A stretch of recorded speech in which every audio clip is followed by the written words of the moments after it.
Work ನೀನು ಒಂದ್ 25 ಜನ ಕರ್ಕೊಂಡು ಹೋದ್ರೆ ಯಾರು ಯಾರು ಇಲ್ಲ ಸರ್.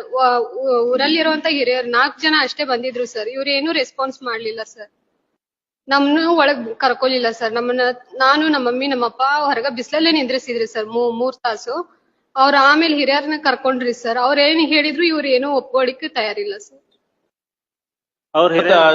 ನಾನ್ ಸೂಸೈಡ್ ಮಾಡ್ಕೋತೀನಿ, ಕೈ ಕೊಯ್ಕೋತೀನಿ, ಕಾಲ್ ಕೊಯ್ಕೋತೀನಿ ಹಿಂಗೆಲ್ಲ ಹೆದರ್ಸಿರಿ ಗಂಡಿಗೆ. ಗಂಡ ಏನ್ ಮಾಡ್ಬೇಕು? ಗಂಡನ ಪ್ರೀತಿಯಿಂದ ಗೌರವದಿಂದ ಕಾಣಬೇಕು. ಅವಾಗ ಗಂಡನು ಸಹಿತ ಪ್ರೀತಿ ತೋರಿಸ್ತಾನೆ ಅಲ್ವಾ?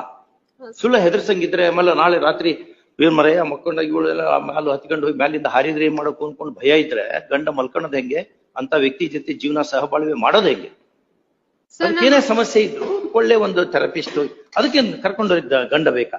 ಯಾವ್ದಾರು ಒಬ್ಬ ಒಳ್ಳೆ ಥೆರಪಿಸ್ಟ್ ಅತಿಗೆ ಹೋಗಿ ಒಳ್ಳೊಳ್ಳೆ ಡಾಕ್ಟರ್ಸ್ ಇದ್ದಾರೆ ನಿಮ್ಮಲ್ಲೆಲ್ಲ. ಒಳ್ಳೊಳ್ಳೆ ಡಾಕ್ಟರ್ ವಿನೋದ್ ಕುಲಕರ್ಣಿ ಅಂತಿದ್ದಾರೆ, ಯಾರೊಬ್ರು ಡಾಕ್ಟರ್ ಪಾಂಡ್ರಂಗಿ ಅಂತಿದ್ದಾರೆ, ಒಳ್ಳೊಳ್ಳೆ ಡಾಕ್ಟರ್ಸ್ ಎಲ್ಲ ಇದ್ದಾರೆ ಇಲ್ಲಿ ಉತ್ತರ ಕರ್ನಾಟಕದಲ್ಲಿ. ಅಂತವರತಿಗೆ ಹೋಗಿ ಅಥವಾ ಒಂದೆಲ್ಲೋ ರಾಮಕೃಷ್ಣ ಮಿಷನ್ನಿಗೆ ಹೋಗಿ ಅಥವಾ ನಮ್ಮ ಸಿದ್ಧಾರೂಢ ಮಠಕ್ಕೆ ಹೋಗಿ ಕುತ್ಕೊಂಡು ಸಾವಧಾನವಾಗಿ ಸಾತ್ವಿಕತೆ ಎಲ್ಲ ತಂದ್ಕೊಂಡು ಮಾಡಂಗಿದ್ರೆ ಜೀವನ ನಡೀತದೆ.